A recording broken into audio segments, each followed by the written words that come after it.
Is Christianity just blind faith?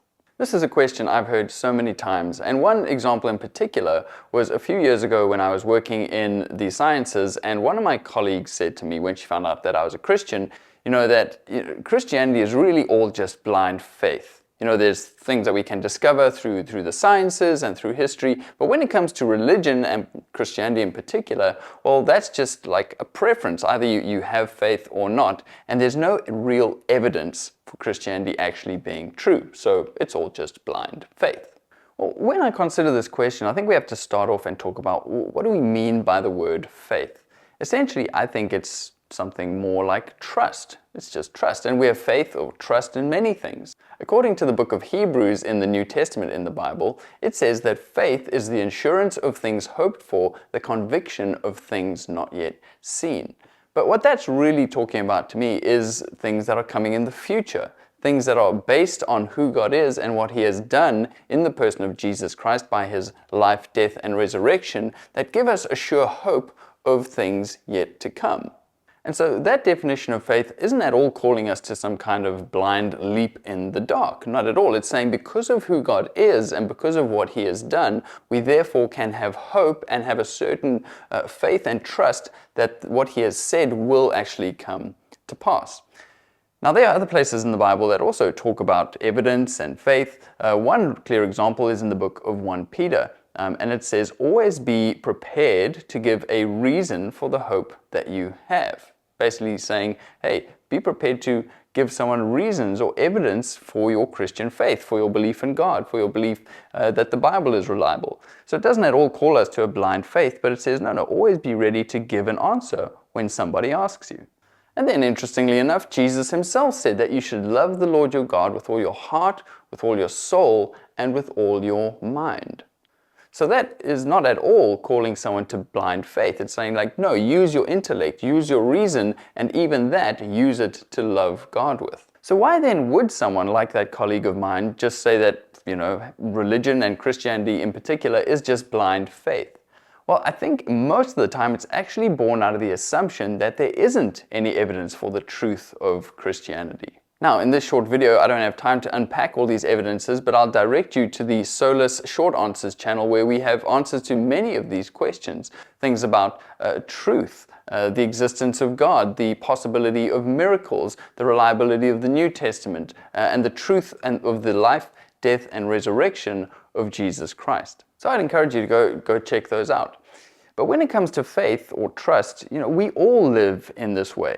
Here are just a few examples. Whether you're religious or not, when it comes to something like medicine, a doctor will prescribe it and we'll take it. But we haven't done the tests ourselves to see if this medicine is actually going to do what it says it will. We trust that the doctor, having done the hard work of getting their degree and looked into the research and understanding our ailment, that they will prescribe us the right medicine and that medicine will actually do what it says it will do instead of just killing us. We all have a huge amount of trust that that's the case. Well, think of something as simple as driving your car. You have trust that it's not going to just spontaneously explode. Or as you drive it over a bridge, you have trust that the bridge is actually going to hold you up and not collapse. And there's good reason for the trust or the faith that we have in those things. Well, think of something like the reliability of your own mind. We have trust or faith that the world around us, as we perceive it, it is actually a representation of what's really going on around us. We trust that that's true. We don't believe that we live in the matrix, some kind of simulation. And all of those things take a great deal of faith. So in the same way, well, why trust Jesus? Why trust that He is true? When He says that He is the way, the truth, and the life, why should we trust that that is at all true? Well, here are just a few reasons, I think. Firstly is that He steps into the world to be amongst us. That is one of the big claims of Christianity. It's called the incarnation, that God Himself didn't remain far off and uninterested, but He proves His love and His interest in us and our lives by actually stepping into the world to live in human form. Number two is that Jesus lived the perfect life, the life that we can't really live. We keep doing the things that we know we shouldn't do, and we don't really do all the things that we know we should. And this is what the Bible calls sin, really. It's us living our lives apart from God.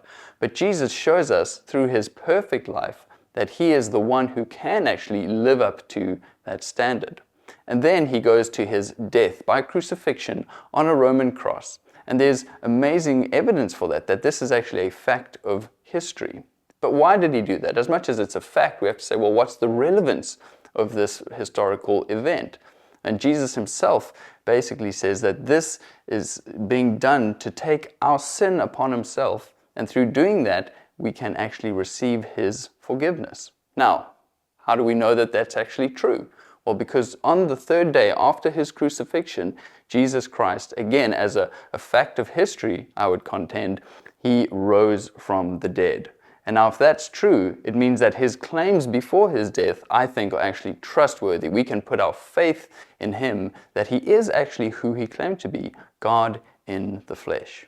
Now here's the thing, he invites us into relationship with him, and that does take faith. Stepping into a relationship with someone takes trust. Yes, we have the evidence of their character, of who they are, but the step of faith is really coming into proximity. And that is what God invites all of us into. He invites us through Jesus Christ to come and have true and real relationship with him. And that is not at all a leap in the dark. That's not blind faith. It's based on good evidence. But the faith aspect of it is coming to actually put our trust in him. So maybe you have questions about the existence of God, about the reliability of the Bible, the possibility of miracles, about who Jesus is, and about his life, death, and resurrection in particular. Did this really happen? Is there any good reason to think that? Again, I want to encourage you, have a look at the Solus website, go look at the short answers page, and we have a whole multitude of videos that look at a range of different topics and questions. So go look at those and see the evidence for yourself. Pick up a Bible. Open it up to the New Testament, to one of the Gospels, which are biographies of the life of Jesus, one of the books of Matthew, Mark, Luke, or John, and read about this man, Jesus Christ, who was so much more than just a man. And then take a step of faith and pray to God and say, God, if this is true, if you are this Jesus, then won't you reveal yourself to me?